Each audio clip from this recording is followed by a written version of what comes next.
Face aux enjeux politiques actuels et à venir, l'unité des leaders katangais est-elle possible? La question mérite d'être posée. Aujourd'hui, nous continuons à travailler, nous continuons à être dans l'espace katangais. Nous sommes à Lubumbashi, la capitale provinciale du Haut-Katanga. Nous recevons Pierre Honoré Kazadi Lukonda Ngoube. Monsieur l'évêque, bienvenue. Merci, monsieur le journaliste. Vous êtes autorité morale de l'opposition républicaine légitime, ancien candidat président de la République lors des échéances de la fin de l'année 2018. Vous étiez sorti 4e sur la liste de 21 candidats. Ngoube.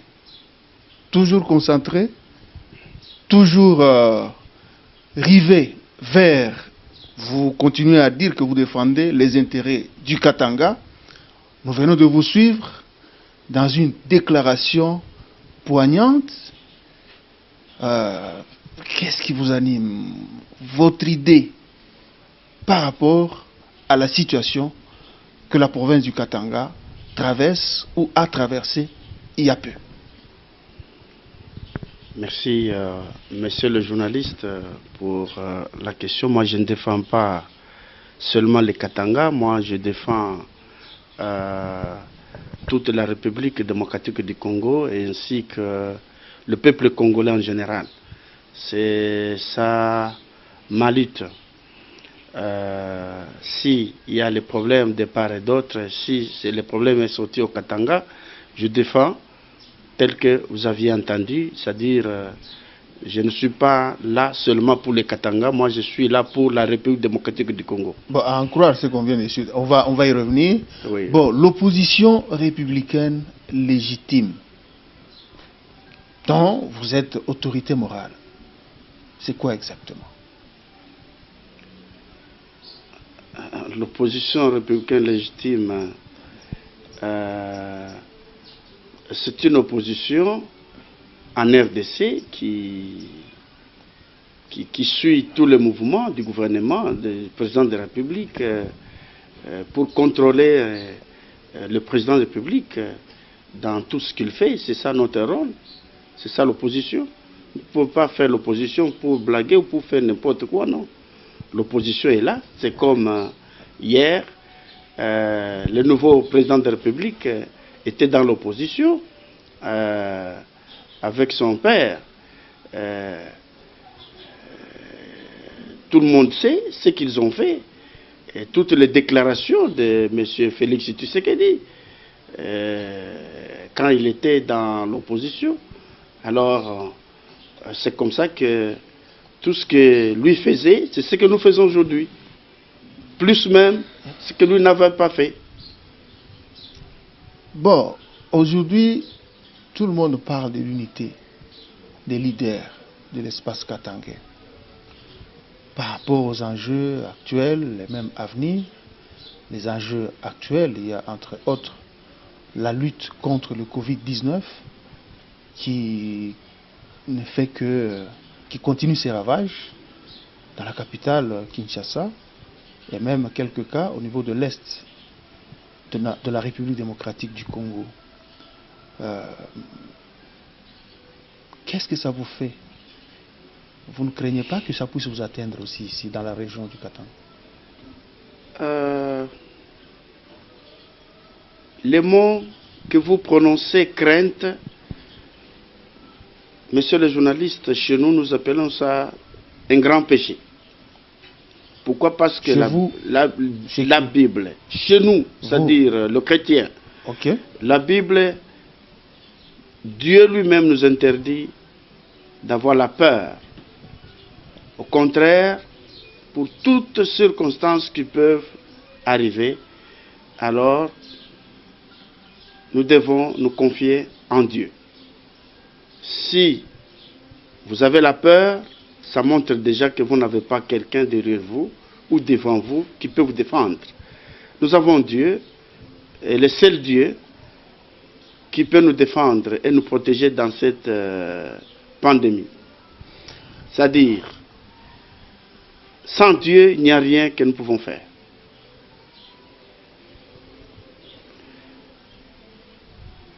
C'est ça que je peux quand même répondre à propos de ce que vous avez dit comme vous n'avez pas peur. On n'a pas peur.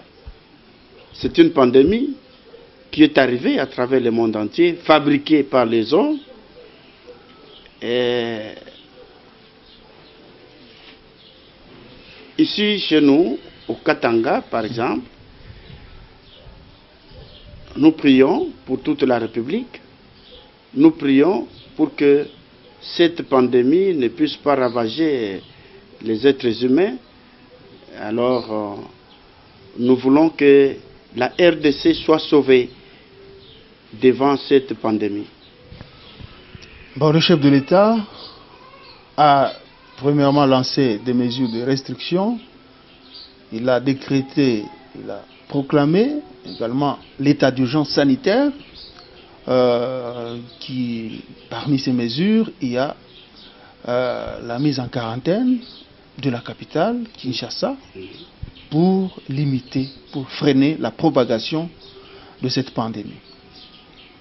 Votre analyse?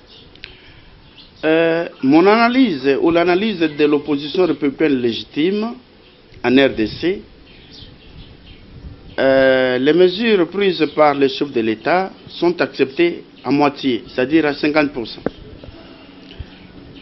Les 50 autres, nous ne sommes pas d'accord. Pourquoi? Parce qu'il semble ignorer la République qu'il dirige. C'est-à-dire qu'il ne connaît pas le peuple congolais, comment le peuple vit. Alors, dans le cadre de la protection, nous sommes d'accord avec lui, comment se protéger. Et d'un seul côté, que nous ne sommes pas encore d'accord dans cette protection, c'est l'interdiction formelle des églises de ne pas se réunir pour prier, mais parce que cette pandémie attrape quelqu'un, reste sur les habits, les cheveux, les poignées des portes, des poignées de véhicules, et sur la correspondance, les papiers, et toutes choses que vous allez toucher, la maladie, cette pandémie reste. Ce virus reste là-bas. Alors, c'est trop grave pour nous, dans des pays, les pays africains. C'est-à-dire, nous n'avons pas vraiment la culture, nous ne sommes pas développés, ce sont des pays non développés. Alors, c'est très compliqué, la façon que nous vivons, avec de telles histoires, ça peut ravager plus que ceux-là qui sont en train de mourir du côté occident. Alors, ce que je voudrais dire, c'est quoi? Le chef de l'État devrait laisser les églises et les confessions religieuses implorer Dieu pour que Dieu seul puisse intervenir et protège l'Afrique et la RDC. Fermer l'église, c'est contre Dieu d'abord. C'est contre Dieu.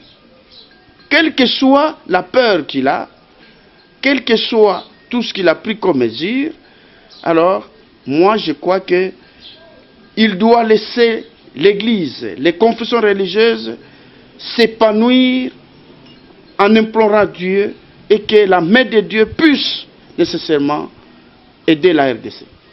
Bon, nous avons vu les animateurs des confessions religieuses, parmi lesquels le cardinal Ambongo, et nous voyons aussi le représentant de l'église du Christ au Congo, appuyer la mesure du chef de l'État, qu'elle est salutaire. Oui, mais moi je ne suis pas en Bongo. Moi je ne suis pas en Bongo, moi je ne suis pas le responsable de l'ECC.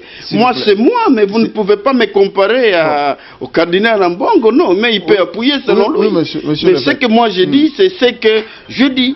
C'est-à-dire, il ne pouvait pas suspendre les activités des églises. C'est-à-dire, quel que soit cela, les églises, il devrait quand même, il y a des mesures qu'on devrait prendre. Comment on pouvait se réunir pour prier, comment on pouvait... Parce que Dieu seul est là. Parce que c'est compliqué. On ne peut pas suspendre l'église parce qu'il y a telle situation. Ça, c'est d'abord jouer avec la puissance de Dieu. On ne joue pas avec Dieu. On doit laisser Dieu agir. Monsieur l'évêque, il a fermé les églises ou bien il a juste interdit le rassemblement susceptible de favoriser la contamination. Il ne faut pas... Vous êtes champion, vous Congolais, en mot. Il a fermé. Est-ce qu'il a empêché au chef d'église d'organiser les séances de prière même Il a fermé. Ils vont organiser ça où et comment? Ils vont organiser ça avec la nouvelle technologie. Non, mais c'est-à-dire, il ne faut pas quand même... Est-ce que cela vous empêche, vous, les hommes d'église, mais les gens à prier non. C'est-à-dire, les gens prient chez eux. Les gens prient chez eux. C'est inefficace. Non, c'est efficace, mais la puissance d'ensemble est tellement nécessaire. La puissance d'ensemble est tellement nécessaire. C'est recommandé même dans la Bible. Bon, vous, en tant que leader... je n'ai pas encore terminé. Okay. Je n'ai pas encore terminé. Oui, allez-y. J'ai dit à 50% et de l'autre côté, je ne suis pas d'accord. Pourquoi? Parce que je dis que le chef de l'État ne connaît pas son pays qu'il dirige. Du côté social, ça a causé la hausse des prix, des denrées alimentaires. Les gens pleurnichent. En tout cas, ça ne va pas dans des maisons des gens. C'est-à-dire, dans des foyers, il n'y a que des complications sur complications. Des gens commencent à mourir la faim. Donc, au lieu de mourir avec cette pandémie, mais c'est la faim maintenant qui doit ravager le peuple congolais. Alors, quelles mesures qu'il devrait prendre pour cette population du côté social? C'est lui, en tant que président de la République, qui devrait voir est-ce qu'il il a ignoré quelque chose en RDC, que la RDC n'est pas un pays là où il y a plus de 90 ou 95% de travailleurs. Non. Et puis, il y a des pays là où ceux qui ne travaillent pas sont pris en charge par le gouvernement. Mais ici, chez nous, tout le monde est chômeur. Et les gens mangent au taux du jour. Maintenant, comment vous allez prendre des mesures compliquées pour la vie sociale des gens? Mais ce sont des mesures qui sont prises également sous d'autres cieux. Mais d'autres cieux, vous voulez comparer, monsieur le journaliste, vous voulez comparer la RDC avec l'Europe. Vous voulez comparer, tel que vous dites là que c'est pris un peu partout. Monsieur le journaliste, c'est pris un peu partout. Vous comparez la RDC avec nos souffrances. Nous sommes en train de traverser des souffrances inexplicables. Alors, nous vivons comme des animaux du côté social. Ça ne va pas. Et vous voulez comparer la vie d'un Congolais à un Européen? C'est ce que vous voulez dire? Mais comment se fait-il que le chef de l'État peut se comparer au chef de l'État des États des pays développés? Il ne connaît pas son peuple. Monsieur l'évêque Kazadi Lukunda Ngube. Oui. Est-ce que c'est la mesure du chef de l'État, l'état d'urgence, qui peut expliquer la hausse des prix de produits de première nécessité? Exactement. Pendant que le chef de l'État, en fermant les frontières, les frontières avec les pays qui sont touchés par la pandémie, il a laissé libre cours aux marchandises, aux produits pharmaceutiques, alimentaires et aux cargos. Monsieur le journaliste, fermer les frontières ne nous engage pas. C'est-à-dire, les Congolais, c'est ça le mal que nous avons. C'est-à-dire, nous ne pouvons pas vivre par l'étranger. Non. Alors, nous avons nos champs ici, nos villages cultivent, il y a beaucoup de la nourriture à travers nos villages que nous devons prendre vers le centre-ville. Mais il n'y a pas de route partout. Il n'y a pas de route partout.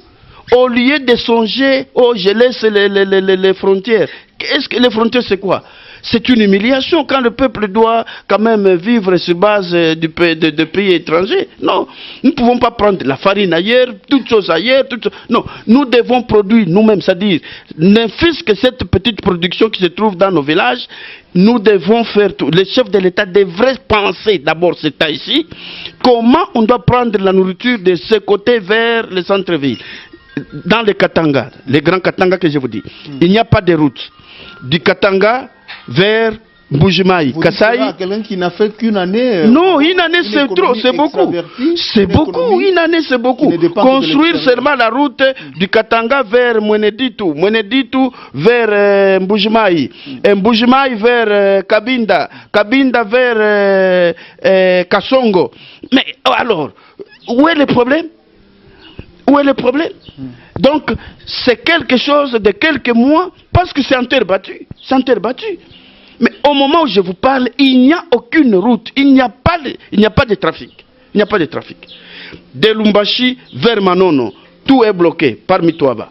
De Lubumbashi vers Kamina, tout est bloqué. Il n'y a pas de pont, il n'y a pas de route. Tout c'est compliqué. Mais ça demande du temps quand même. Ça demande du temps, mais pour seulement mettre la terre, pour mettre la terre partout là, ça demande du temps. Qu'est-ce que le temps? Quel temps? Quel temps? La première des choses, c'est du social d'abord, le reste après. Mais si il a une année pour arranger seulement les routes dans une année en terre battue, il nous a trompés. Depuis qu'il a parlé, il a dit, il a promis, il a promis, il a promis, il n'y a que des tromperies. Il n'y a aucune chose qu'il a réalisée. Il a promis de faire les routes de part et d'autre. Quelles routes qu'il a réalisées? Rien. C'est pourquoi son bilan est totalement négatif. Ça continue d'être négatif. On sent vraiment de la... Vous avez... On sent comme si vous avez une dent contre... Non, il n'y a aucune dent contre, mais au contraire, nous voulons qu'il change. Notre opposition est totalement différente de l'opposition qu'il faisait hier. Notre papa Etienne Tshisekedi et lui-même Félix Tshisekedi. Ils étaient donc ils ont fait la politique donc l'opposition radicale. Et nous ne sommes pas dans cette optique de faire l'opposition radicale, mais c'est l'opposition républicaine et légitime avec le peuple. C'est-à-dire nous sommes avec le peuple. Nous voulons que lui change. Nous ne pouvons pas mettre les bateaux dans le roue qui échoue. Non.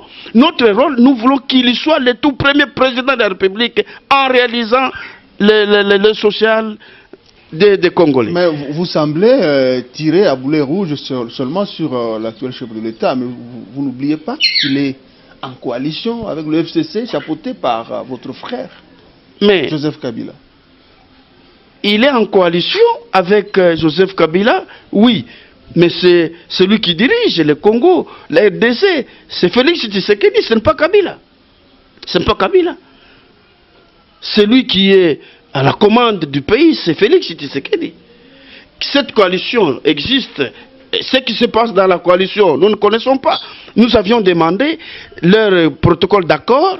Personnellement, j'avais demandé que le président de la République, Félix Tshisekedi, nous présente leur protocole d'accord pour qu'on puisse voir quoi qu'il faut. C'est-à-dire qu'il y ait quand même une rencontre à trois, c'est-à-dire le chef de l'opposition républicaine légitime que je suis, et le chef de l'État, Félix Antoine Tshisekedi, et le président honoraire, Joseph Kabila Kabange, qu'on soit pour parler de ce protocole d'accord, de cette coalition que vous me dites. Pourquoi seulement à 3? Non, c'est normal. À 3 pour se parler. Le reste après. Ah bon? Oui. Ok, ça c'est une autre... c'est un autre problème. Je crois on peut approfondir ça après. Oui. Maintenant, revenons à la situation qui a prévalu à Lubumbashi, à Kipushi, Pweto, Kasumbalesa et Likasi. Le 28 mars dernier, l'incursion de la milice Mai Mai Bakataratanga, juste après, il y a eu mort d'homme dans le camp de la milice, selon des sources indépendantes. Bon, ça n'a pas été confirmé par des sources officielles. Et après, je pense le 30 mars, le chef de l'État, à l'issue de la réunion, à l'issue du Conseil de sécurité, il a ordonné l'arrestation immédiate de Gédéon Kyungu Mutanga, qui est supposé être animateur de cette milice. Vous étant leader de cet espace. Merci, vous avez entendu faire beaucoup de déclarations là-dessus. Oui. Qu'est-ce que vous pouvez dire maintenant et ici, à l'intention de nombreux téléspectateurs de Télé5? Tout est déjà dit dans ma déclaration. Bon, par rapport à cette question, il y a d'autres acteurs politiques tels que... bon, des acteurs politiques qui ne sont pas des moindres, tels que Kyungu Kwanza qui dit que ça n'a rien à voir. Les Katangais n'ont pas été tués. Quand les gens se promènent avec en différents groupes sur différents sites de la province, différentes villes, avec des armes à feu, avec des couteaux, des haches. Et il devrait écouter sur ce point, il devrait d'abord tuer les militants de Bundu, je ne sais pas comment là, de Mayala, Bundu de Congo, de Bundu de Mayala, c'est pas pour l'honorable, ce qui est encore de Mwandansemi, voilà. Voilà, ils ont marché, ils avaient tout ce qu'ils avaient à Kinshasa. Pourquoi on n'a pas tué ces gens-là? Pourquoi on n'a pas fusillé sur ces gens? Et pourquoi pas seulement les Katangais? Pourquoi pas seulement les Katangais? Alors, sur ces, vous me citez un monsieur que moi, ça me cause la nausée au moment où vous me parlez. Ah. Oui. C'est trop grave parce que, oui, ça me cause la nausée parce que quand vous me citez un monsieur... ça ne va pas, parce qu'il ne faut même pas me citer de tels messieurs comme ça. Qui c'est? Vous m'avez cité un monsieur là, bientôt là. Ok. Vous m'avez cité un monsieur qui me cause la nausée. Non, pas moi dans ces... Vous m'avez cité un faux Katangé là. Non, un faux Katangé. Oui, vous m'avez cité ces noms là. Il ne faut pas me citer ces noms. Ça me cause la nausée, monsieur le journaliste. L'appelle Katangé numéro 1. Non, il est 0. Au Katanga. Il n'est pas numéro 1, il est 0. Qui est élu régulièrement. Il est 0. Il ne sera plus réélu ici. Il ne sera plus réélu ici. Au Katanga, partout. Mais il a dit ceci. Hein? Vous dites que Félix Tshisekedi est contre les Katangais. Félix Tshisekedi n'aime pas les Katangais. Mais c'est sous son règne qu'il y a eu... retour de notre Katangé, Katumbi, qui selon Kyungu était freiné, était empêché par le prédécesseur de Félix Tshisekedi, Joseph Kabila. Et que c'est pendant le règne d'un Katangé que Muyambo était sous le verrou, Witmulongo et tant d'autres. Donc cette histoire de Maï Maï Bakatakatanga. Il y a ceci. Ne me citez pas des choses des gens qui travaillaient ensemble. Leurs histoires là, je n'ai jamais travaillé avec Joseph Kabila. Je n'ai jamais été dans son circuit ou dans son gouvernement. Alors, ce sont les oiseaux de même plumage qui se connaissent, mais ne venez pas nous distraire avec tout ce qui se sont fait là-bas. Les Katangais restent Katangais, ils se tiennent la main dans la main. Mais s'il y a eu les petits problèmes entre eux, là où ils travaillaient, il y a eu mésentente, il y a quoi, mais c'est pas. Mais ne venez pas nous distraire avec des histoires des individus ici, soi-disant tel. Bon, non, c'est pas une distraction. Non, c'est une distraction, monsieur le journaliste. Ce sont des choses qui sont. C'est une distraction pure et simple. Partout ici. Non, c'est une distraction pure et simple. Vous n'allez pas nous dire que bon, un Ngoube égale tous les Katanga, non. Je ne vois rien. C'est-à-dire, les Katanga, c'est l'ensemble du peuple katangais. C'est ça. Alors, vous ne pouvez pas me citer un seul nom qui est tellement, c'est pas super nom ou super monsieur ou super personne, non. Bon, il n'y a pas de super ici. C'est quand même un leader bien implanté ici. Non. Bon, Pierre-Honoré Kazadi, Lukonda, Ngoube. Oui. Aujourd'hui, on semble constater que les leaders katangais s'entre-déchirent. Les leaders katangais se divisent par rapport à cette question de l'incursion de Maïma Bakatakatanga et la situation et les morts. Monsieur le journaliste, je ne vous coupe pas la parole. Le peuple katangais ne se divise pas. Au contraire, cette situation a provoqué l'unité des Katangais. On a vu les députés. Non. Écoutez, monsieur le journaliste. Vous allez parler. S'il vous plaît, écoutez-moi d'abord. Je vais oublier. Non, vous n'allez pas oublier. Je sais que vous avez une mémoire d'éléphant. Bon. On a vu... Moi, je suis l'aigle. Ok. Les députés, le caucus des députés nationaux faire une déclaration pour fustiger ce qu'ils ont considéré comme le carnage.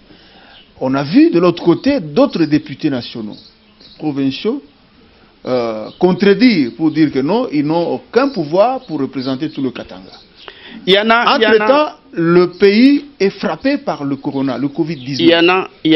Est-ce que cela n'expose pas l'espace katangais à cette situation, à cette pandémie? Il y a quelque chose que je voudrais vous dire en réponse de ce que vous venez de dire. C'est-là que vous appelez certains députés ont contredit ce que les autres ont dit. C'est une goutte d'eau dans l'océan. Les grands Katanga, les Katanga restent les Katanga. On ne peut pas entendre la petite voix des corrompus, des vautours, des gens là, des insensés. Non. Bon, les autres disent que les Maïmaï, Gédéon également, sont des sous-traitants du FCC. Je ne sais pas, vous me posez des questions qui me compliquent. Moi, je n'ai jamais parlé avec Gédéon. Je ne suis pas en contact avec lui. Et puis, je ne connais même pas son mouvement et même son parti politique. Je n'ai jamais été membre de l'FCC. Je ne travaille pas avec eux. Alors, comment se fait-il que vous allez me poser une question compliquée que moi, je ne saurais pas répondre? Bon, aujourd'hui, le Katanga n'est pas épargné par cette pandémie qui vient presque en vitesse. En cette période, certains Katangais considèrent que ce n'est pas censé pour vous, leaders, de vous contredire en public au lieu de les appeler à observer les mesures de barrage, au lieu de parler un même langage, parce qu'il y a quand même péril en la demeure. On ne se contredit pas de cette façon que vous dites là, mais quand les gens pleurent le décès de leurs frères, il ne faut pas quand même continuer à nous humilier jusqu'au-delà. Nous sommes frappés par la mort de nos frères. Et cette mort, avant que la pandémie vienne nous tuer, mais nous sommes déjà tués. Alors, à quoi bon de faire ce que vous voulez dire? Nous sommes là, nous observons l'ennemi devant nous. L'ennemi? Oui, l'ennemi qui nous a tués. Bon, dans une maison, il peut y avoir des problèmes, mais quand l'ennemi commun qui est le corona, le Covid-19, est à la porte et dans nos murs, est-ce que ce n'est pas impérieux, ce n'est pas important de taire toute tension interne pour regarder dans une même direction, bouter d'abord cet ennemi dehors? Oui, mais le moment est indiqué pour envisager une plainte à la Cour pénale internationale. Exactement. Au lieu de mettre d'abord de l'eau dans votre vin, la plainte pour sauver les vies humaines attaquées aujourd'hui, menacées par le Covid-19. Nous luttons tous contre cette pandémie. Entre-temps, nous devons aussi nous défendre d'une façon ou d'une autre pour cette tuerie massive. Bon, il y a aussi l'autre enjeu, c'est la présidentielle ou les élections de 2023. Aujourd'hui, vous vous tirez dessus. Aujourd'hui, vous vous chamaillez, vous les leaders de l'espace katangais. Comment vous voyez votre avenir face aux échéances qui avancent à grands pas? 2023, c'est pas loin. 2023, ce n'est pas loin, mais nous ne pouvons pas vous répondre sur cette question, monsieur le journaliste.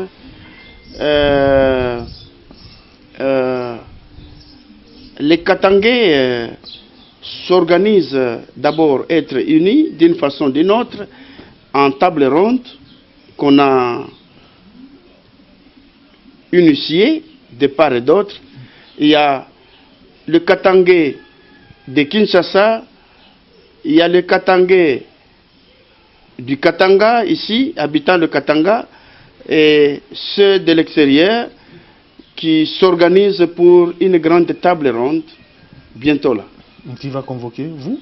Non, moi je ne vaux rien. Nous avons des aînés. Nous avons des aînés. Nous avons des aînés. Nous avons des chefs coutumiers qui nous gèrent. Aucun peuple n'a de chef coutumier. Merci Pierre-Honoré Kazadi Lukonda Ngoube Ngoube. Peut-être un message par rapport au Covid-19 qui se bat, qui frappe encore notre pays au niveau de la capitale Kinshasa et même à l'Est. Nous ne voulons pas les vaccins ici chez nous. L'opposition républicaine légitime refuse. Demande aux Congolais que ces vaccins n'entrent même pas, ne traversent pas dans notre territoire. Alors, pourquoi? Nous voulont rester. Qu'est-ce qui vous pousse à dire ça? Vous avez nous avons des médecins capables. J'ai suivi à Kinshasa, il y a des médecins qui ont trouvé la façon comment soigner. Et nous avons le médecin traditionnel aussi à travers nos villages qui sont capables aussi de nous aider. Et nous sommes sûrs qu'il n'y a rien qui arrivera pour nous comme mal de cette pandémie-là. Donc, où sont ces médecins traditionnels pendant ils sont partout. Ils sont partout. Nous avons la liste de ces gens. Nous avons la liste. Ils nous contactent. Nous avons la liste de tous ces médecins-là traditionnels à travers nos villages. On ne les voit pas. Ils sont où? Les voir, c'est-à-dire, si vous demandez leur présence, on va vous les présenter. Mais vous ne pouvez pas présenter les gens des ordres, sinon on va les tuer. Ils seront en insécurité. Oui. Ok, merci Pierre-Honoré Kazadi Lukonda Ngoube Ngoube. Je rappelle que vous êtes ancien candidat, président de la République. C'était au cours de l'année, à la fin de l'année 2018. Vous êtes aussi autorité morale de l'opposition républicaine légitime. Merci. C'est moi qui dois vous remercier, monsieur le journaliste, pour le temps que vous avez perdu avec moi. On n'a pas perdu notre temps, c'est notre travail d'éclairer l'opinion.